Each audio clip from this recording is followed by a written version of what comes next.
These are 10 types of motorcycle engines, and today I'm going to explain every single one, which one should you choose, and some nonsense you don't need to know.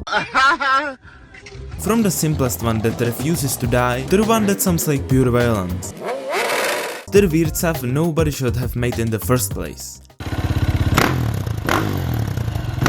One piston, one cylinder, one jaw. The single cylinder is basically the most boring engine on paper. It sounds like dying while it vibrates like old washing machine and looks like toddler next to any other engine. But here's the thing, singles are lightweight, simple and basically impossible to destroy. Except KTM, which somehow manages to make them unreliable anyway. They come in two flavors, 2-stroke and 4-stroke. 2-stroke goes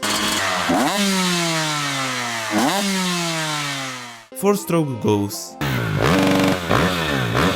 2-stroke hits hard in high RPMs, 4-stroke pulls in low down. Only two kinds people ride singles. You got the lunatics on KTM 6019s and VR450s chasing wheelies and dirt trails. And then this. Okay, seriously, bikes like KTM 3090 and Honda CRF 300L are also excellent beginner bikes. Reliable, simple, cheap and doesn't complain. The only downside, take it above 80 mph on the highway and it will shake your hand so hard you will forget your own name. And just to clarify, it's not called Inline-1 or V1, it's just called single cylinder, because it doesn't have any layout.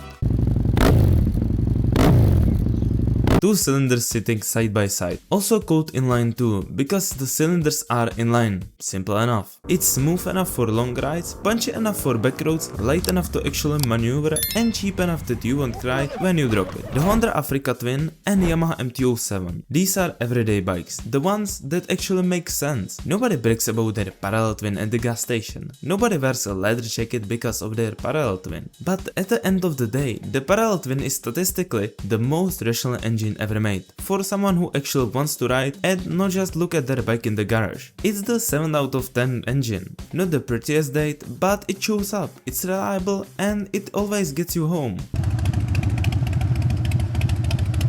Two cylinders in V-shape, firing one at a time, creating this low, heavy, irregular beat. The V-twin is not just an engine, it's either midlife crisis on two wheels or a really fast Italian bike. Harley-Davidson built an entire culture around this engine. Indian did the same, and Ducati took the concept, make it more Italian. First day he rides at home, it's leaking oil. And called it L-twin, which is basically a V-twin that was tuned by crazy Italian. If you ever seen a guy in leather vest covered in patches riding past Denny's at 7 AM on Sunday, V-twin. If you ever seen someone spend 3,000 on exhaust just to make it louder, V-twin. If you ever heard someone say, it's not about the speed, it's about the journey, that's a V-twin. The Rockstar doesn't need to be fast, it needs to sound like the apocalypse and look like it belongs on Born to Be Wild album cover. But from the Italian side, it can be also really fast.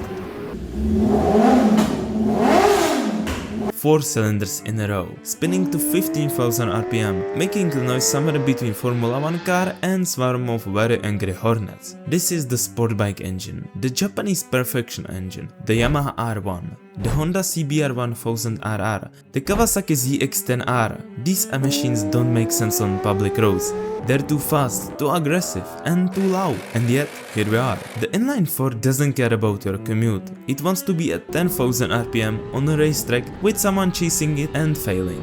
The problem with Inline-4 bikes is that you spend 80% of your ride at about 20% of what the engine can actually do. It's like hiring an F1 driver to be your taxi driver. Technically gets you there, but overkill.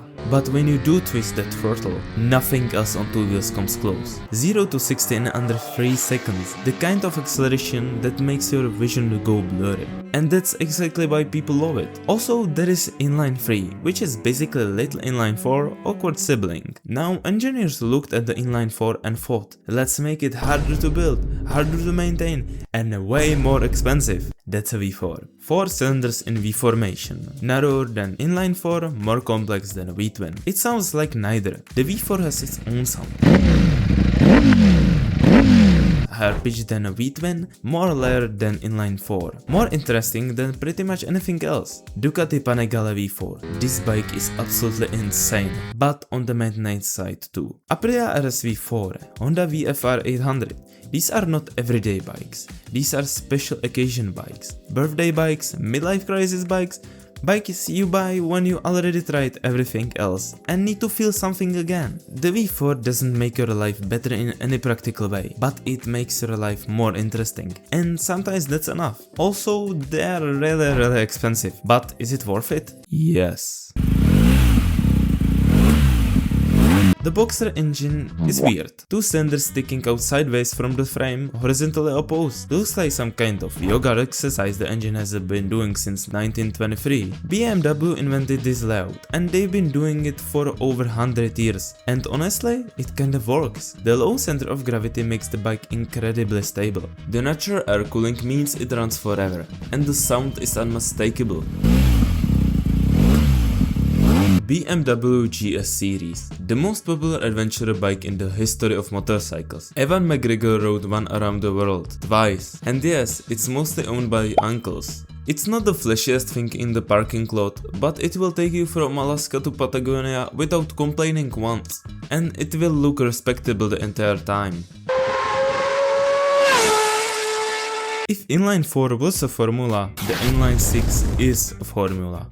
The Inline-6 is glorious and necessary. It's wide, it's heavy, and sounds less like a motorcycle and more like Formula 1 car.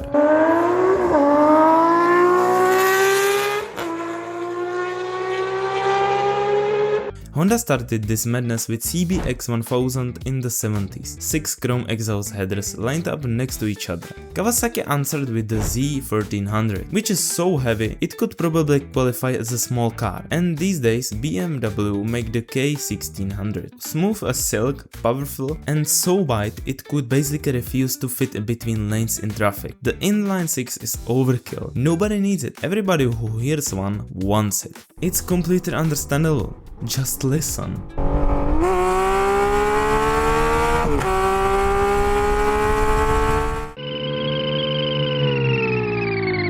Here it is, the one everybody has opinion about. No cylinders, no pistons, no combustion.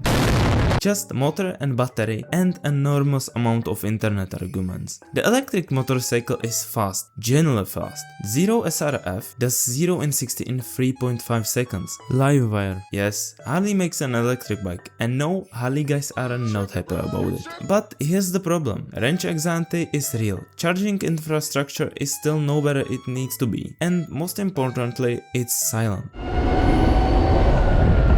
The sound is not the side effect of riding motorcycle. For most riders, the sound is the motorcycle. Take that away and you have the very fast, very efficient vehicle that doesn't quite feel like a motorcycle. The one exception, Stark Varg, probably the best dirt bike on the market right now. When you are fully focused on not crashing, the silence actually stops bothering you. Off-road electric makes sense in a way that street electric still doesn't for most people. Will electric take over? Probably eventually. Is the tech getting better every year? Yes, but for now, the controversial one. Everyone's got opinion. Two honorable mentions that technically exist and technically shouldn't. The Rotary engine, the spinning Dorito. Suzuki made one. The RE5, smooth, unusual, kind of genius, also kind of coarse. It overheated, it confused mechanics, and it confused customers even more. It lasted 2 years in production and then disappeared forever. Nobody has tried since, probably for a good reason. The diesel motorcycle. Yes, this exists. The military uses them because diesel fuel is available anywhere in the world. Royal Enfield made one for the Indian Army. It's slow, it's heavy, it sounds like a truck, and it will run on basically anything. Not for now, definitely not for you, but worth knowing it exists. These two are mechanics' nightmare engines. Fascinating, impractical, never coming back. Hopefully. you said through 10 engines including the weird ones. Here's the actual answer. If you're a beginner, parallel twin. Light, forgiving, cheap to fix, does everything well. If you want to go off-road, get dirty, or go anywhere a normal road won't take you, or do a lot of wheelies, single cylinder is the right tool. If you want personality and sounds that turns heads without going full sport bike, Inline-3. If you're buying bike because how it makes you feel more than how it performs, V-twin. Harley, India and Ducati, pick your flavor, just know what you're going into. It's leaking oil. If you want the fastest, most aggressive thing on two wheels, Inline-4. You know who you are. If you want the Inline-4 experience but with more character, V4. Same insanity, better soundtrack. If you want something nobody else has and you don't mind the wait, Inline-6. If you travel, if you pack, if you want to ride for 3 weeks straight across multiple countries, Boxer twin. And if you generally don't care about sound and you want the fastest possible acceleration with zero maintenance, electric. 10 engines, 10 completely different personalities, 10 different reasons to get on bike. Comment down below which engine you ride or which one should you want to try next.